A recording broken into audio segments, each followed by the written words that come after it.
आदरणीय अध्यक्ष जी, पिछले 10 वर्षों में नारी शक्ति के सशक्तिकरण को लेकर के अनेक विविध कदम उठाए गए हैं। नारी के नेतृत्व में समाज के सशक्तिकरण पर काम किया गया है। आदरणीय अध्यक्ष जी, अब देश की बेटी, हिंदुस्तान में कोई ऐसा सेक्टर नहीं है जहां देश की बेटियों के लिए दरवाजे बंद हो।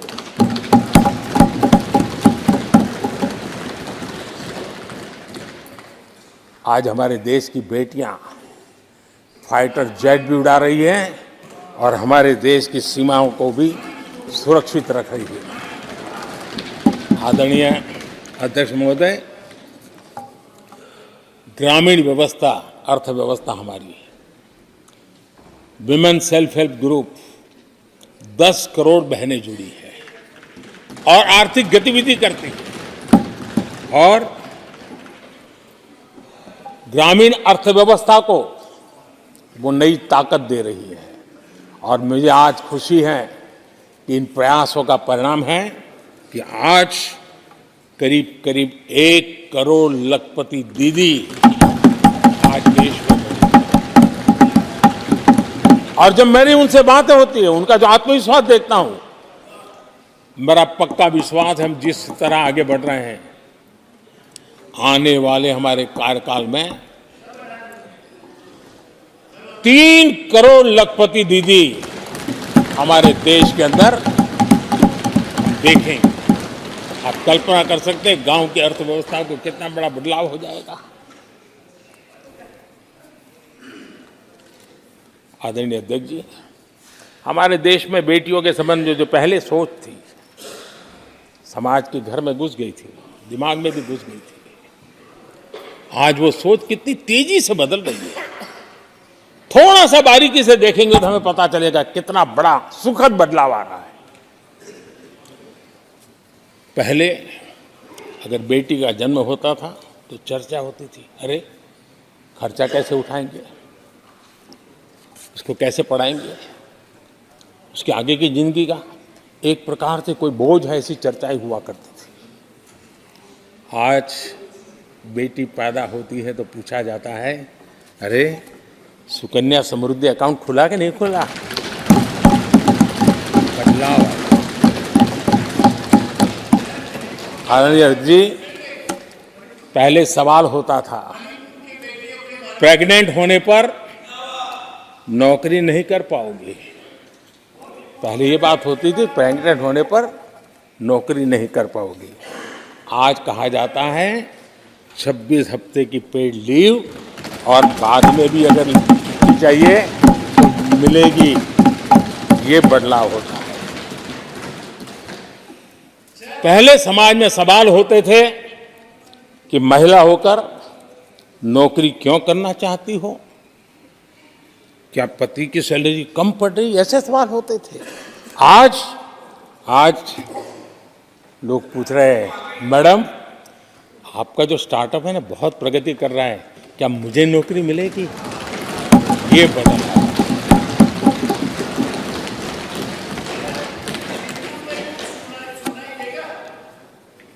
आदरणीय अध्यक्ष जी, एक समय था जब सवाल पूछा जाता था कि बेटी की उम्र बढ़ रही है, शादी कब करोगे। बेटी की उम्र बढ़ रही है, शादी कब करोगे। आज पूछा जाता है, बेटी पर्सनल और प्रोफेशनल दोनों कामों को संतुलित कितना बढ़िया करती हो, कैसे करती हो।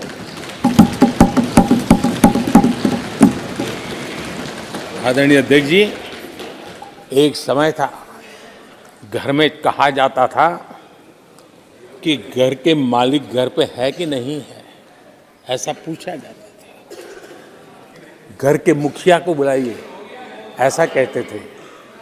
आज किसी के घर जाते हैं तो घर महिला के नाम पर, बिजली का बिल उसके नाम पर आता है, पानी गैस सब उसके नाम पर। तो परिवार के मुखिया की जगह आज मेरी माताएं बहनों ने, ये बदलाव अमृतकाल में विकसित भारत का हमारा जो संकल्प है ना, इसकी एक बहुत बड़ी शक्ति के रूप में उभरने वाला है और मैं उस शक्ति के दर्शन कर पा रहा हूं। आदरणीय अध्यक्ष महोदय,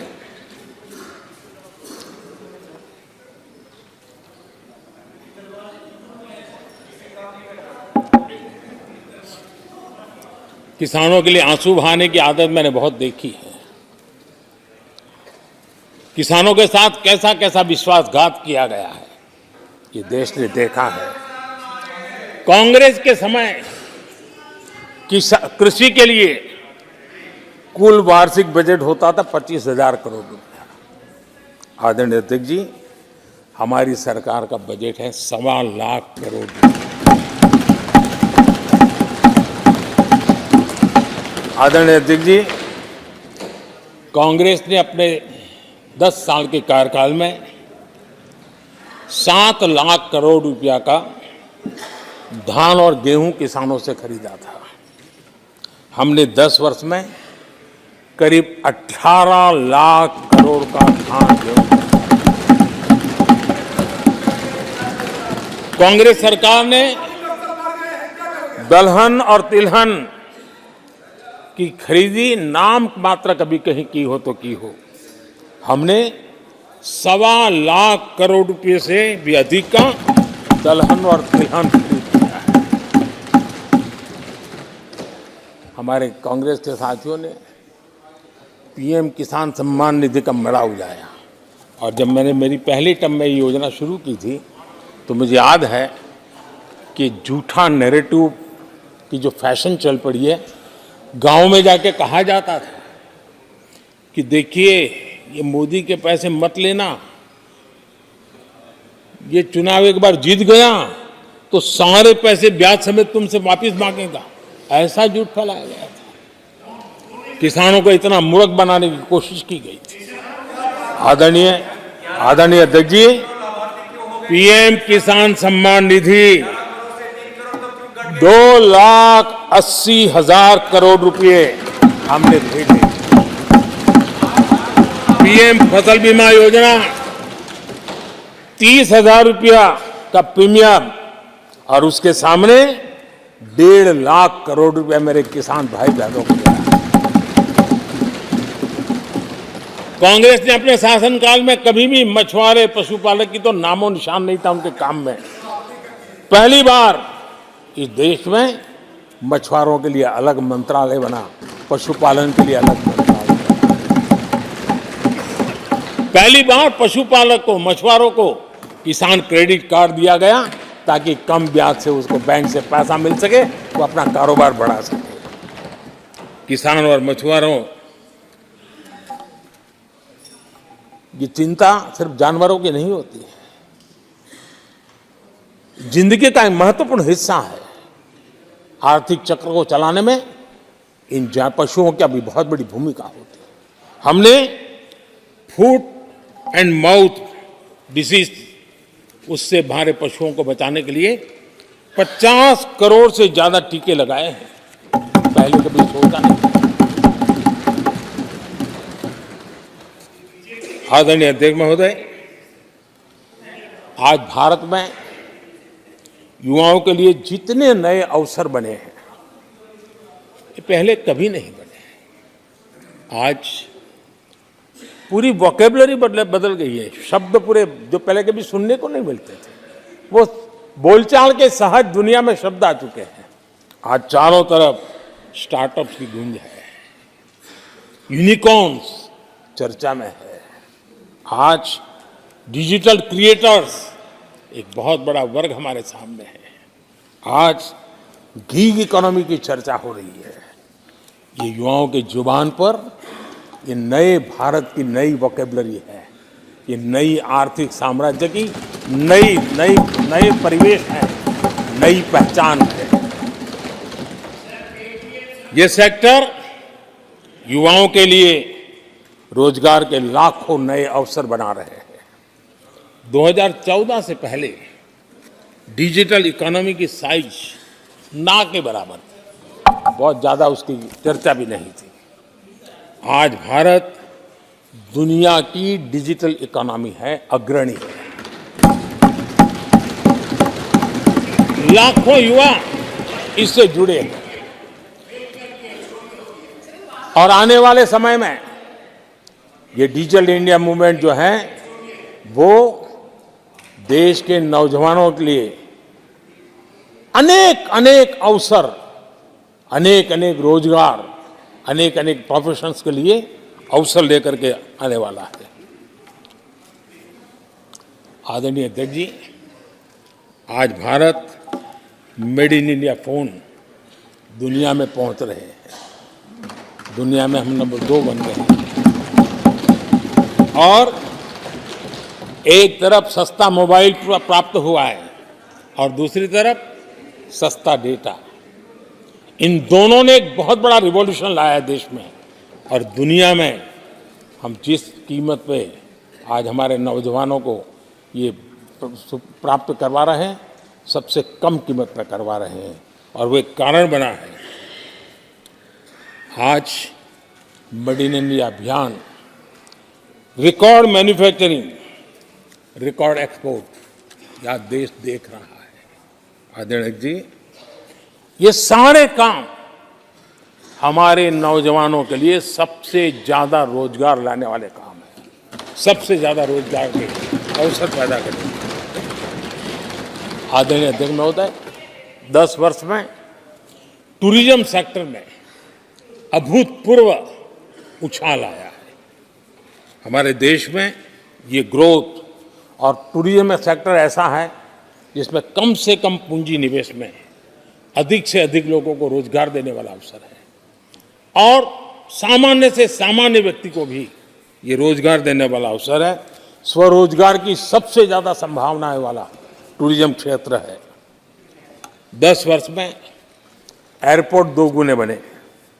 भारत सिर्फ एयरपोर्ट बने ऐसा नहीं है, भारत दुनिया का तीसरा बड़ा डोमेस्टिक एविएशन सेक्टर बना, दुनिया के तीसरे बड़े। हम सबको खुशी होनी चाहिए। भारत की जो एयरलाइंस कंपनियां हैं उन्होंने 1000 नए एयरक्राफ्ट के ऑर्डर दिए। देश में 1000 नए एयरक्राफ्ट, और जब इतने सारे हवाई जहाज ऑपरेट होंगे, सारे एयरपोर्ट कितने धमधमते होंगे, कितने पायलट्स की जरूरत पड़ेगी, कितने हमें क्रू मेंबर चाहिए, कितने इंजीनियर ये चाहिए, कितने ग्राउंड सर्विस के लिए लोग चाहिए। यानी रोजगारी के एक नए नए क्षेत्र खुलते जा रहे हैं।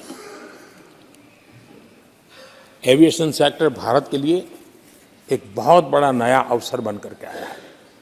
आदरणीय अध्यक्ष जी,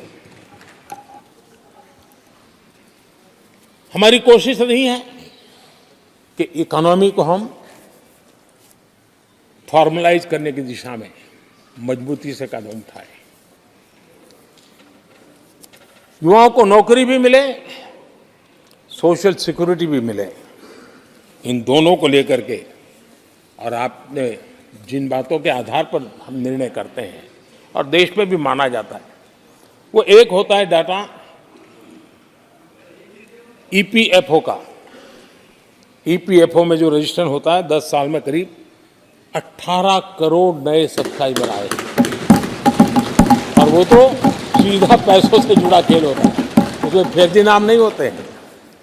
मुद्रा लोन पाने वालों में 8 करोड़ लोग ऐसे हैं जिन्होंने जीवन में पहली बार कारोबार अपना शुरू किया है, बिजनेस। और जब मुद्रा लोन लेता है तो खुद तो रोजगारी पाता है, 1 या 2 और लोगों को भी रोजगारी देता है, क्योंकि तो उसका काम ऐसा होता है।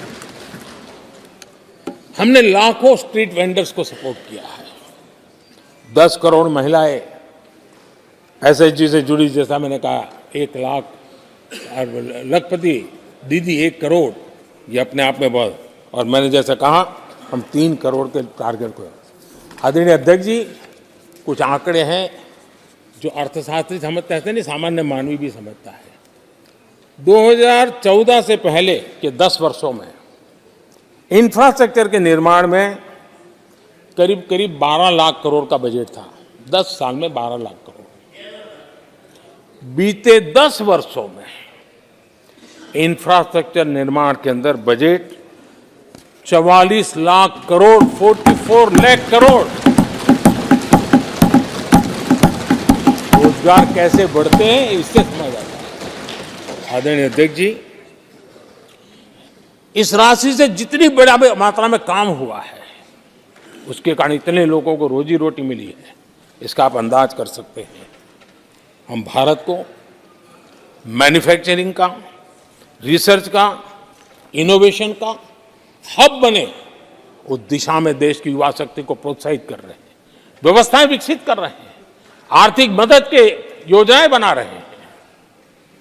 आदरणीय अध्यक्ष जी, एनर्जी के क्षेत्र में हम हमेशा डिपेंडेंट रहे। एनर्जी के सेक्टर में हमें आत्मनिर्भर होने की दिशा में बहुत कुछ करने की आवश्यकता है और हमारी कोशिश है ग्रीन एनर्जी की तरफ।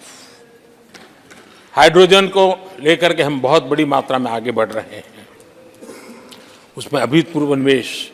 उसी प्रकार से दूसरा क्षेत्र है जिसमें भारत को लीड लेनी होगी, वो है सेमीकंडक्टर। पिछली सरकारों ने जितने प्रयास किए लेकिन सफलता नहीं मिली। अब हम जिस स्थिति में पहुंचे हैं, मैं विश्वास से कहता हूं कि हमारे 3 दशक खराब भले हो गए लेकिन आने वाला समय हमारा है। हम सेमीकंडक्टर के क्षेत्र में अभूतपूर्व निवेश में देख रहा हूं और भारत दुनिया को एक बहुत बड़ा कंट्रीब्यूशन करेगा। इन सारे कारणों से आदरणीय अध्यक्ष जी, क्वालिटी जॉब की संभावनाएं बहुत बढ़ने वाली हैं और जिसके कारण समाज में जैसे जैसे हमने एक अलग स्किल मिनिस्ट्री बनाई, उसके पीछे हेतु ये है कि देश के नौजवानों को हुनर मिले और ऐसे अवसर मिले और हम इंडस्ट्री 4.0 उसके लिए मैन पावर को तैयार करते हुए आगे बढ़ने की दिशा में काम कर रहे हैं। आदरणीय अध्यक्ष जी, यहाँ महंगाई को लेकर के काफ़ी कुछ बातें की गई है। मैं जरूर चाहूँगा कि देश के सामने कुछ सच्चाइयाँ आनी चाहिए। इतिहास गवाह है, जब भी कांग्रेस आती है महंगाई लाती है।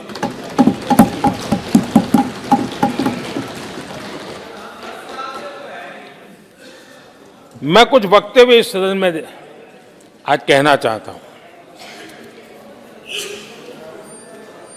और किसी की आलोचना करने के लिए नहीं कह रहा हूं, लेकिन हो सकता है कि हमारी बात जो समझ नहीं पाते हैं वो अपने लोगों की बात को समझने का प्रयास करेंगे। कहा गया था कभी और किसने कहा था वो मैं बाद में कहूंगा, हर चीज की कीमत बढ़ जाने की वजह से मुसीबत फैली है, आम जनता उनमें फंसी है। ये स्टेटमेंट ऑफ फैक्ट किसका है? ये कहा था हमारे पंडित नेहरू जी ने, लाल किले से कहा था उस समय। हर चीज की कीमत बढ़ जाने की वजह से मुसीबत फैली है, आम जनता उनमें फंसी है। ये उस समय की बात है। उन्होंने माना था लाल किले से, चारों तरफ महंगाई बढ़ी है। अब इस वक्तव्य के 10 साल के बाद, नेहरू जी के इस वक्तव्य के 10 साल के बाद एक और वक्तव्य का कोट आपके सामने रखता हूं। आप लोग, मैं कोट बता रहा हूं, आप लोग आजकल भी कुछ दिक्कतों में हैं, परेशानियों में हैं महंगाई की वजह से। कुछ तो लाचारी है, पूरी तौर से काबू की बात नहीं हो पा रही हमारे इस समय में, हालांकि वो काबू में आएगी। 10 साल के बाद भी महंगाई के यही गीत कहे गए थे और ये किसने कहा था? फिर से ये नेहरू जी ने कहा था, उन्हीं के कार्यकाल में।